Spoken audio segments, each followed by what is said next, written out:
Hi guys, I'm Chef Avi, and in today's episode of Avi's Kitchen, we'll be making chicken parmesan.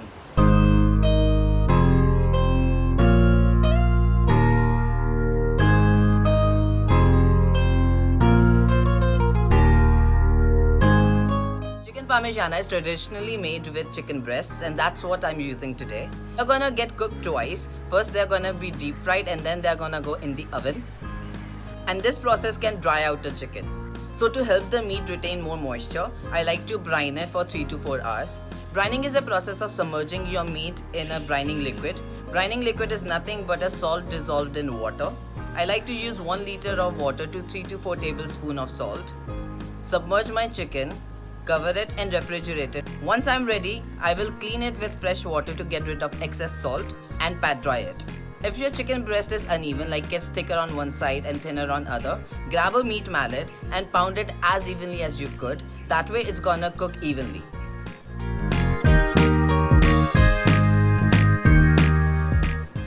For the next step, we need a little bit of setup. We need 3 containers. In first one, I'll add some all-purpose flour.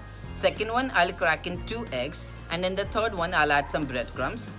Season all 3 of these with salt and pepper. But be careful with the salt level at this point because we have already brined our chicken and we will be adding Parmesan cheese and mozzarella cheese to the final dish, which will add on to the saltiness. I also like to grate some Parmesan cheese in my eggs and breadcrumbs, and I also like to add some granulated garlic powder, which is my secret ingredient, to my breadcrumbs for the added flavor bonus. Before we start coating our chicken in all the goodness, it's the perfect time to preheat our oven to 210 degrees Celsius. That way it's going to be nice and hot once we are ready to bake. Dredge your chicken breast in flour, coating on both sides but also tapping off the excess. Then dunk it in your egg mix, giving it a light coat, and then add it to your breadcrumb container, coating completely on both sides.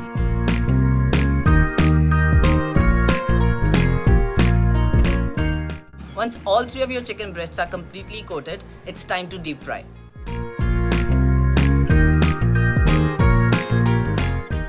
I like to use a frying pan with enough oil to coat the chicken halfway and then fry it 3 to 4 minutes on each side until the chicken is lightly golden.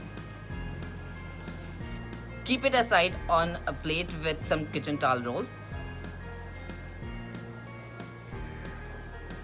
And once all 3 of your chicken breasts are completely fried, we are ready to assemble this thing.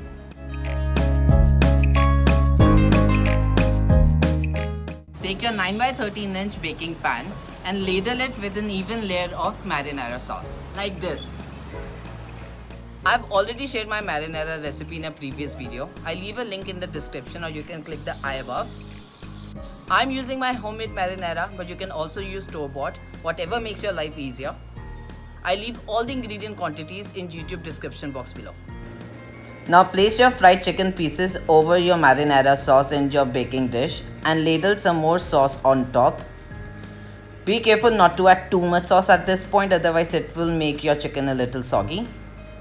Then add in your mozzarella cheese. And finally, the pièce de résistance, my Parmigiano Reggiano cheese, is the good stuff that comes in a block. Do not get the pre-grated one that you get in bottles.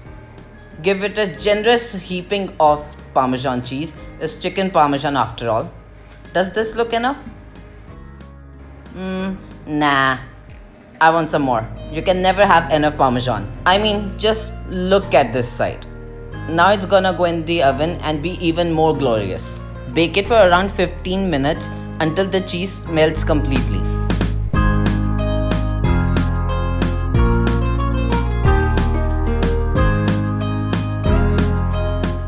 It's a big casserole and can feed a family of 3 to 4 easily because we will be serving this with some pasta and garlic bread.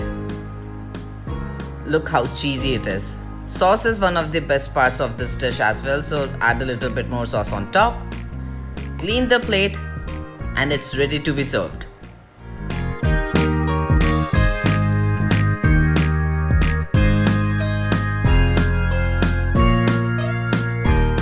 You can find all the ingredient quantities to make chicken parmesan in YouTube description box below.